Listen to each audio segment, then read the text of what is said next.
Welcome back, everyone, to another episode of Moving Offline. Today, we have Austin Boer and Brennan Jordan. They are the makers of a phone called Sleke. It's actually going to be quite interesting to hear about this development, as it is a phone that I think will interest to a lot of you who want functionality, but still to be restricted. Let's start with a little bit of the background and how this phone came to be. Austin and Brennan, thank you for being in the podcast. I hope you enjoy this. So tell us a little bit about the background of this project. Yeah, thank you for the invite. We started out living abroad. We met, we'll look further back. We met in college and we ended up moving abroad for a number of years. And being able to travel to all these different beautiful locations, we really wanted to plug into the culture in whatever country we were in at the time. And what we found was our phones were kind of always going off, in their pocket, and finding a way to disconnect while still having, some sort of connection back home. For example, like I wanted to communicate with friends and family via Instagram. That's where they knew to, talk to me, call me in video call, send messages if there was an emergency or just in general. So not having an Instagram on my phone could pose a huge risk if there was something going on and I needed to be aware of it. So we needed to find a way to bridge that gap of staying connected with friends and family back home without actually having Instagram downloaded. So it sounds like this kind of environment that you try to set up was also detrimental to you on the other hand, though, because you had to use also the distracting aspects of these apps. So the Sleke Phone is kind of a bridge between these two things. I've been testing it for the last few months now, and it's been quite interesting to see how it develops. But talk to me about what you guys did to bridge that gap and not allow distractions into the phone, but still a lot of the usefulness that smartphones bring.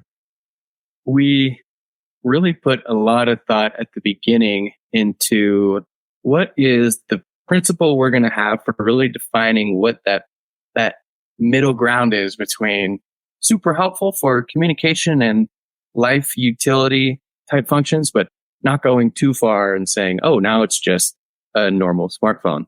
Probably our time living, working, traveling abroad really helped us with this because we saw a bunch of different ways that the smartphone could be helpful, and we got to understand all the different edges of how exactly can a phone be both distracting and helpful. So what we ended up coming down to was, all right, there's a specific set of tools that generally help us in real life. That is messaging and communication.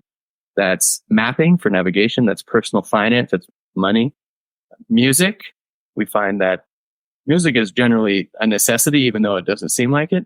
And then some other life management tools. So stuff for work, like two-factor authentication, a calculator, a flashlight, these types of things, which you want to just kind of whip your phone out to do.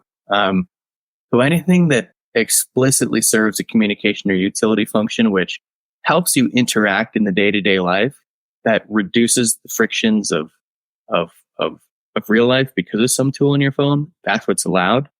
So we said, all right, well, what's never going to be allowed? Anything that doesn't serve explicitly one of those functions or is intentionally written to always be demanding of our attention, that's never going to be allowed. So what we're starting with is there'll be no games, no multimedia, no social media, and no browser. We have a couple of tools to help address the edges that come up with specifically having no browser, which we can get into later, but that's kind of how we're understanding the nuance right now.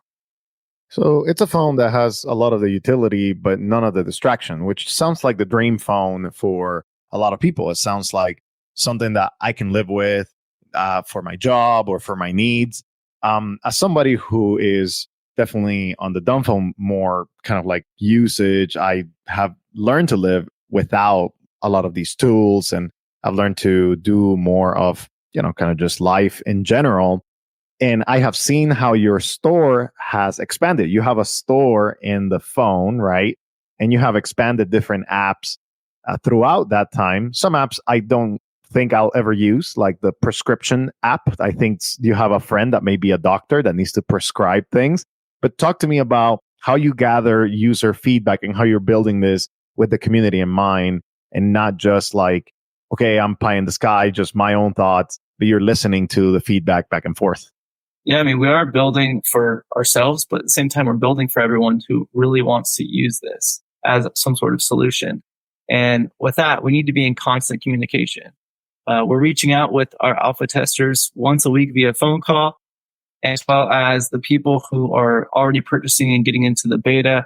We're doing a ton of interviews with them, just seeing what their needs are. Where can we help them be as seamless in their surrounding environment as possible? What can we do to support them? We're going through our /dumb phone all the time, looking at people's requests and just seeing what they're asking for. How can we include that? Is it something that fits within, what we view as communication utility, or is it going just a bit beyond? And what can the Sleke Phone do today, and how do you arrive at actually making it that? So talk to me about the more geeky process of the phone. So by the features, for everyone that really enjoys getting into it, our feature set includes a very basic home screen that's your notifications feed. So if you have no notifications to address, all you see on your home screen is just a screen that says no notifications yet. So we tried to make the interface thoughtful enough to say, hey, instead of serving you up a menu of apps that every time you open your phone, you're like, oh, what should I open? We wanted to make it more action-based. So if you have nothing to do, there is nothing to do. So beyond that, we talked about the App Store a little bit, because we really think that there's a specific subset out there of people that really want to use a limited phone but still need access to their favorite third-party apps, either because they like it, for example, their favorite music player, or because they need it, for example, their work's two-factor authentication. So we are going to be working with everyone using the phone, like Austin said, to provide support for the apps that they need, as long as it fits within the scope of communication and utility. Not everything's going to be possible, but we're going to really trying our best to do our best on that regard. So what we also have is we offer an app that aggregates 14 messaging services into one app. So what that lets you do is you no longer have to download Instagram, for example, to use your Instagram DMs. We found that a lot of people are using specifically Instagram, and their favorite use of Instagram is messaging. So why take that away if that's an explicit communication and utility function? All we're trying to stop is the scroll. So let's keep the Instagram messages, get rid of the rest, and then do that for a bunch of other different networks. It includes Discord, it includes WhatsApp, RCS, Slack, you name it. So 14 different messages, so you can continue to text, message, or just DM your friends, your colleagues, your family, while still having a lockdown environment.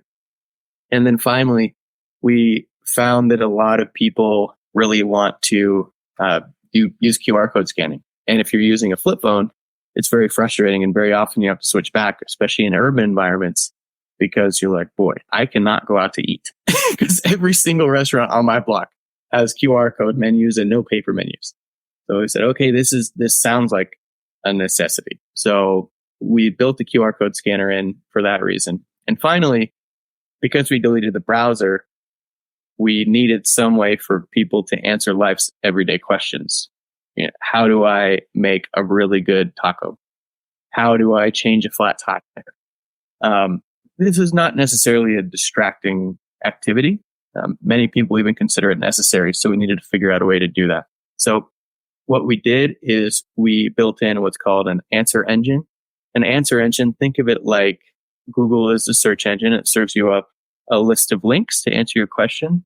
It's just you enter your question, it searches the internet for you, and then gives you a text-based answer based on that search. So think about, it's like ChatGPT meets Wikipedia, if that makes sense.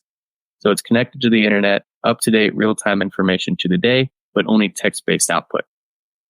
And then we have a couple of features down the road that we're building out right now, but we don't necessarily need to go into those. They'll be cool in their launch, but that's the core. Those are the core features. So it sounds like you try to bring the utility, communication, entertainment, light entertainment. I know that one feature I requested because it's helpful to me is podcast. It may not be helpful to everybody else, but it's something that I can play when I'm running or I can play when I'm cleaning the house, and I'm getting utility out of that. So talk to me about your ethos around what are you never going to allow? I know you mentioned it briefly, but there are apps that may be communication and utility and function, but they may be too distracting. So for example, I personally think email can be in that consideration, or Slack. But what are you allowing? What are you not going to allow, so that people can have a clear expectation of what they can do with the phone? Yeah. So one is it going to keep you on your phone for any great length of time? So scrolling wise with social media, our goal is not to have you on your phone for any length of time. We want to be able to complete some sort of transaction, and that's it. Unfortunately, with something like email, a lot of people working remotely now, they kind of deem that essential. So that's something that we would include. Maybe even just a work suite. This is something we're still trying to work out what that will exactly look like. But overall, it's what can we do to complete a transaction in a technological world, and you get your phone back in your pocket as fast as possible. So even in e-reader, that's something that we've been brought up a couple times. Is like, oh, I need this app, Libby.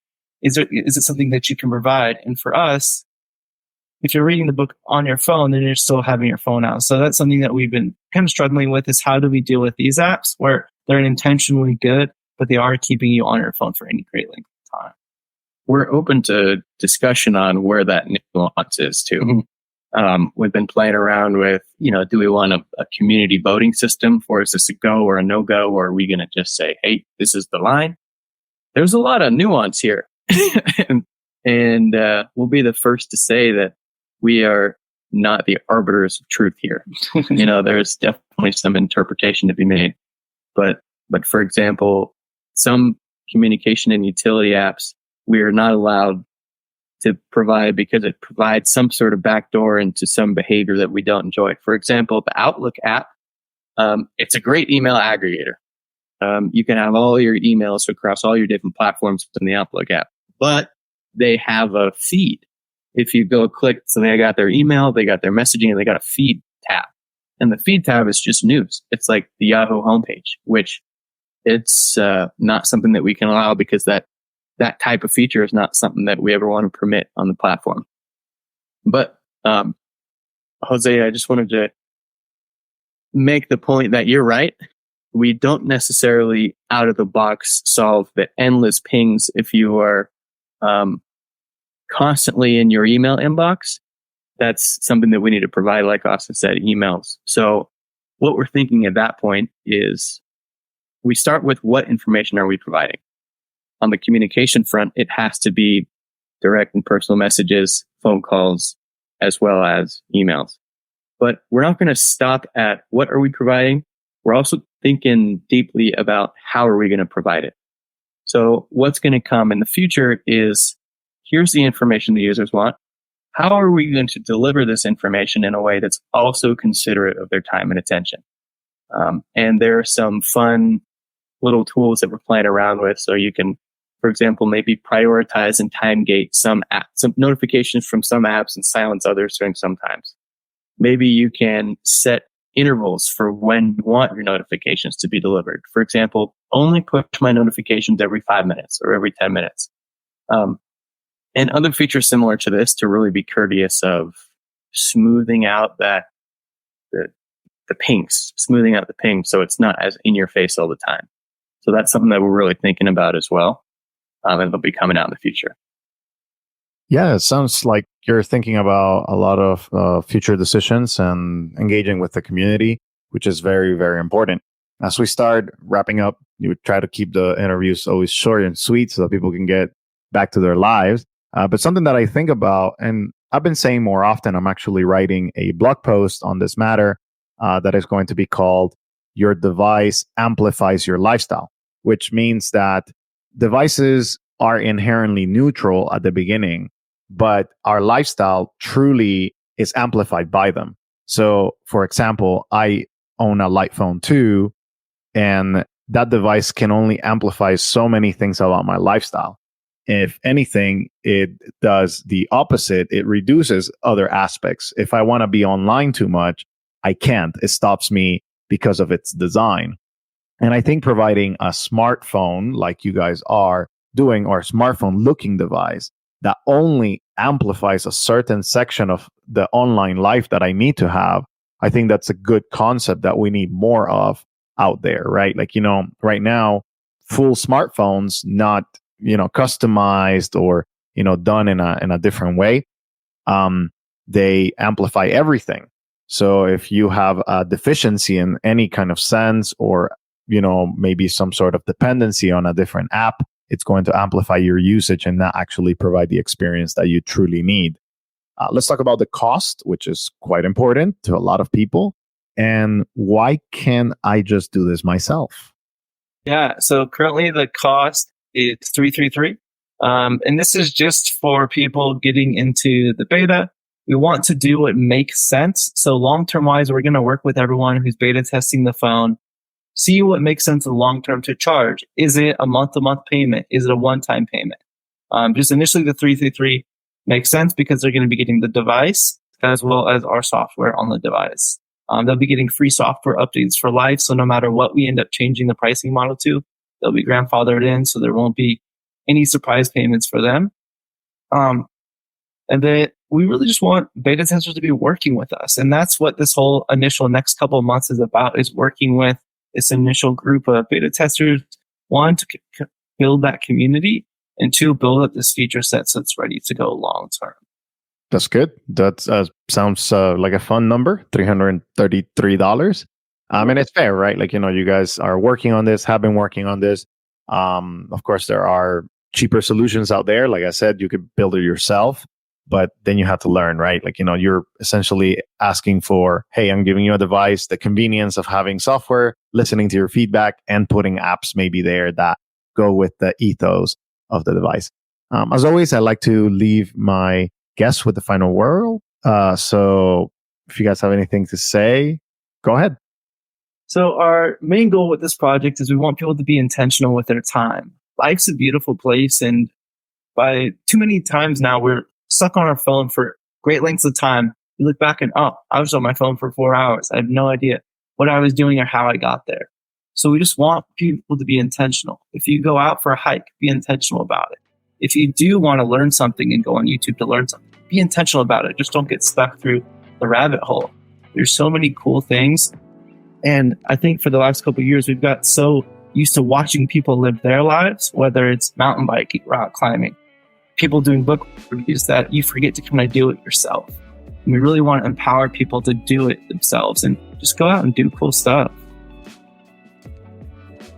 That was Brennan and Austin from the Sleke team. You can find their product at sleke.io, SLEKE.io. And of course, you can also find their product and Dumb Wireless. So Dumb Wireless is partnering for the release of the Sleke Phone. So if you're looking for the beta testing device, you can go to their website as well at dumbwireless.com. Links in the description and in the section right there for this podcast.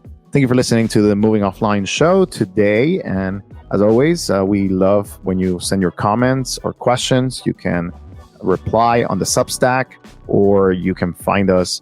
Also, you can send an email to me. You can find all the information on the Substack and also in the description of this podcast. Thank you for listening. Thank you for the support, and hope you can go out there and live your best life. Thank you for listening. We'll see you in the next episode.